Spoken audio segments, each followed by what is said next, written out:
वैज्ञानिक कहते हैं परमाणु परम सूक्ष्म है। एक बड़ी अनूठी घटना इस सदी में घटी। इतिहास में आगे कभी उसका ठीक ठीक मूल्यांकन होगा। एक जर्मन विचारक था विल्हेम रैक, वैज्ञानिक, चिंतक, अनूठा चिंतक। जब अणु ऊर्जा की खोज चल रही थी तभी वो प्रेम ऊर्जा की खोज में लगा था। उस ऊर्जा को उसने नाम दे रखा था आर्गान, प्रेम ऊर्जा। उसका कहना था कि अणु ऊर्जा की खोज से भी ज्यादा महत्वपूर्ण प्रेम की ऊर्जा की खोज, क्योंकि अणु तो पदार्थ का टुकड़ा है, प्रेम हमारी आत्मा का परम अंश है। स्वभावता उसने खतरा मोल लिया।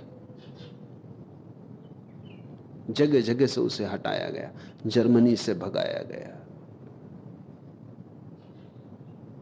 जिस मुल्क में गया वहीं से हटाया गया, क्योंकि प्रेम के खोजी कहीं भी स्वीकृत नहीं। सारा समाज घृणा पर जी रहा है, हिंसा पर जी रहा है। लोगों ने समझा पागल है। अंततः उसे पागल करार दे के अमेरिका में पागल खाने में बंद भी रखा। वो पागल खाने में ही मरा। यद्यपि अल्बर्ट आइंस्टीन ने उससे मुलाकात ली थी, और जब आइंस्टीन को उसने अपना एक छोटा सा आविष्कार बताया तो आइंस्टीन चकित हो गया था।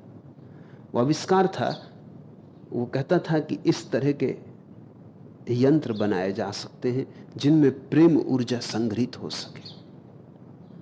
और उसका कहना था कि विश्व में अणु की ऊर्जा से इतना विध्वंस होने के करीब है कि अगर हमने इसके समतुल प्रेम की ऊर्जा न बनाई तो पृथ्वी नष्ट हो जाएगी। तो उसने इस तरह के यंत्र बनाए थे। यंत्र कुछ विशेष न थे, कुछ विशिष्ट धातुओं से बनाई हुई पेटियां थी।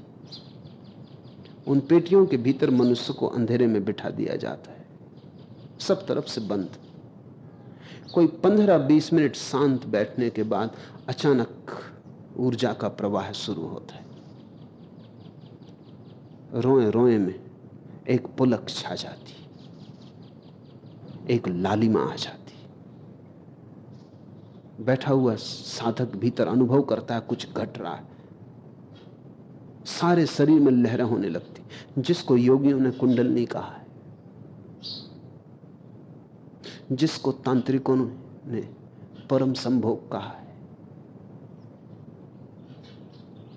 वो घड़ी आ जाती।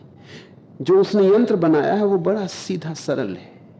उसने ऐसी धातुओं का उपयोग किया है जिनसे ऊर्जा भीतर तो आ सकती, बाहर नहीं जा सकती। धातु संवर्धक, ऊर्जा संवर्धक धातुओं का उपयोग किया है जिनसे ऊर्जा भीतर की तरफ तो आ जाती है लेकिन बाहर की तरफ नहीं जा सकती। तो वो पेटी चारों तरफ से ऊर्जा को भीतर खींचती है और भीतर के बैठे व्यक्ति के ऊपर बरसाने लगती। वस्तुतः 30-40 मिनट तक अंधेरे में बैठना ध्यान का एक प्रयोग है, और ध्यान की अवस्था में पेटी की भी कोई जरूरत नहीं। संसार की जीवन ऊर्जा तुम पर बरसने लगती। ये तो भक्तों का बहुत प्राचीन अनुभव है। कहीं कोई जरूरत नहीं, कहीं भी तुम बैठ जाओ शांत होकर।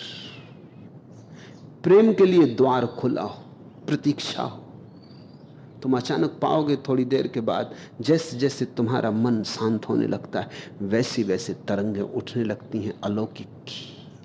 तुम पुलकित होने लगते हो, किसी लहर पर सवार हो गए, चले किसी दूर की यात्रा पर। ये तो ध्यान का पुराना प्रयोग है, लेकिन विल्हेम रैक को पागल करार दे दिया, उसकी पेटियों को जालसाजी करार दे दिया। जालसाजी करार देना आसान हुआ, क्योंकि कोई प्रमाण क्या है कि इनके भीतर ऐसा होता है। ये प्रेम की ऊर्जा को तौलने का थर्मामीटर कहां है? इनके भीतर बैठे हुए व्यक्ति कहते हैं, लेकिन क्या पक्का सबूत है कि इन्होंने भ्रम नहीं कर लिया, खुद ही खड़ा, 30 मिनट चुपचाप बैठे रह के कोई भ्रम खड़ा नहीं कर लिया, आत्म सम्मोहन नहीं कर लिया, इनकी बात का भरोसा क्या है? वैज्ञानिक बुद्धि तो कहती प्रमाण चाहिए ठोस। व्यक्ति क्या कहते हैं ये कोई प्रमाण थोड़ी।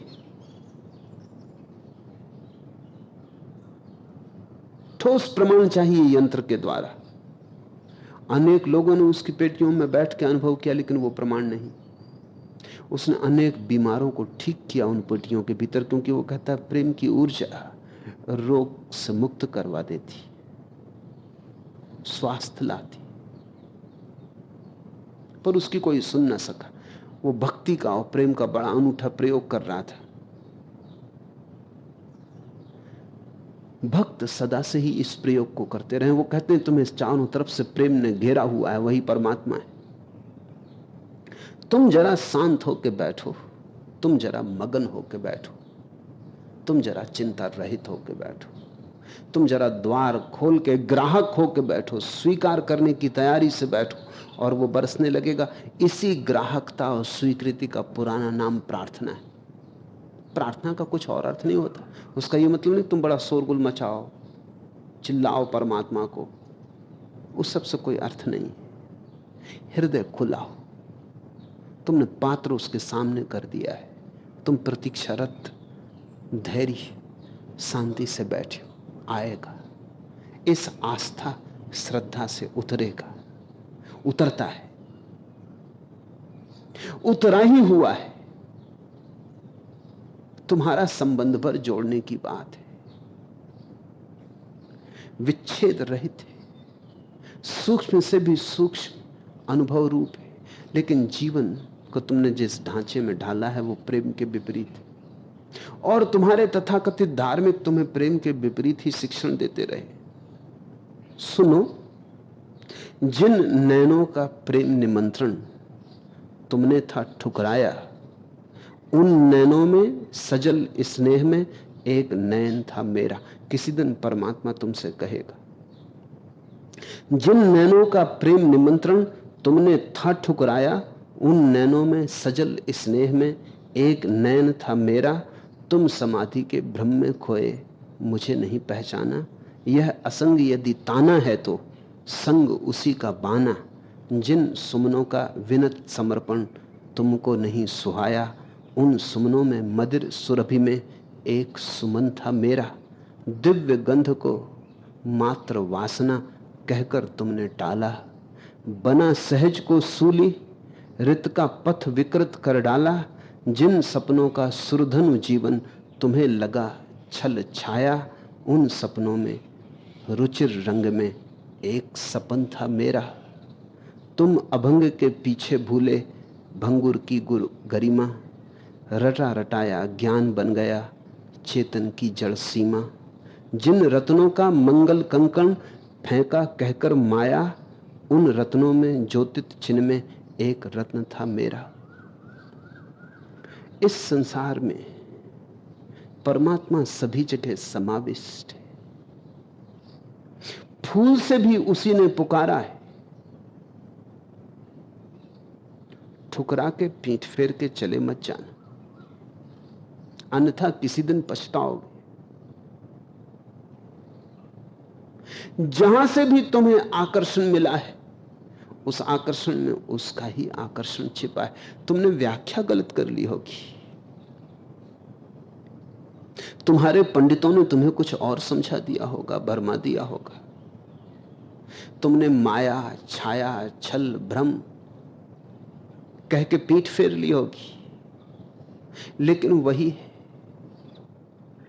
माया भी अगर है तो उसी की है, और अगर छाया भी है तो उसी की है, और अगर भ्रम है तो उसने ही दिया है, स्वीकार योग्य है। भक्त का अर्थ है जिसने उसे उसकी सर्वांगीणता में स्वीकार किया, जो कहता हम चुनाव ना करेंगे। हम कौन? हम कैसे जानेंगे कि तू कौन है और तू कौन नहीं? हम कहां रेखा खींचे? जड़ और चेतन की रेखा सब आदमी की खींची हुई है। ऐसा कोई जड़ नहीं है जिसमें चेतन न छिपा हो, और ऐसा कोई चेतन नहीं है जो जड़ में अवश्य ना हो, जड़ में जिसने घर न बनाया हो। चट्टान से चट्टान में भी वही सोया है, चैतन्य से चैतन्य में भी वही जागा है।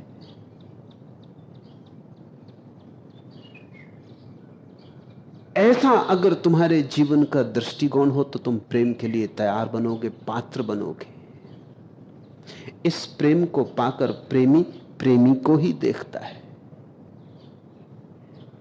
प्रेम को ही सुनता है, प्रेम का ही वर्णन करता है, प्रेम का ही चिंतन करता है।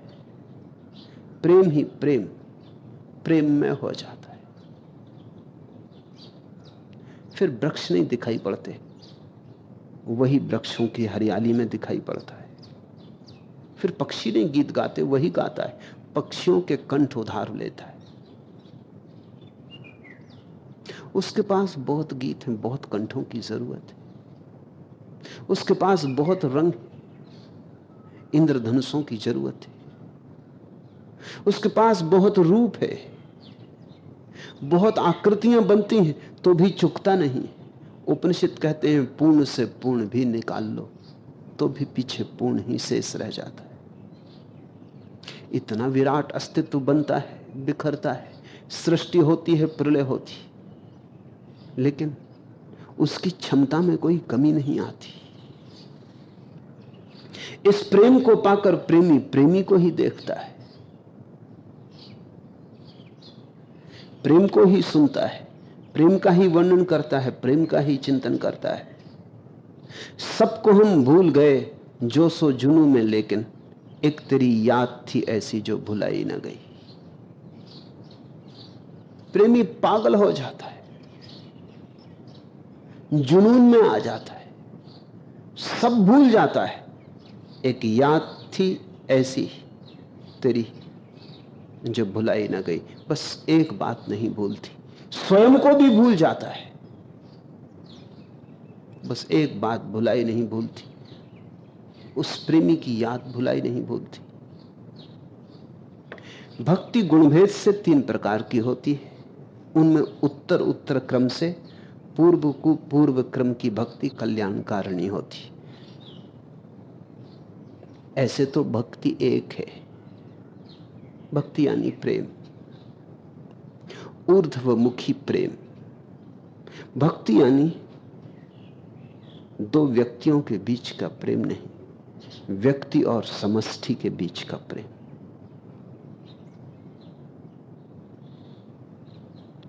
भक्ति यानी सर्व के साथ प्रेम में गिर जाना। भक्ति यानी सर्व को आलिंगन करने की चेष्टा, और भक्ति यानी सर्व को आमंत्रण कि मुझे आलिंगन कर ले। भक्ति तो मूलतः एक है, लेकिन व्यक्तियों के भेद से 3 प्रकार की हो जाती।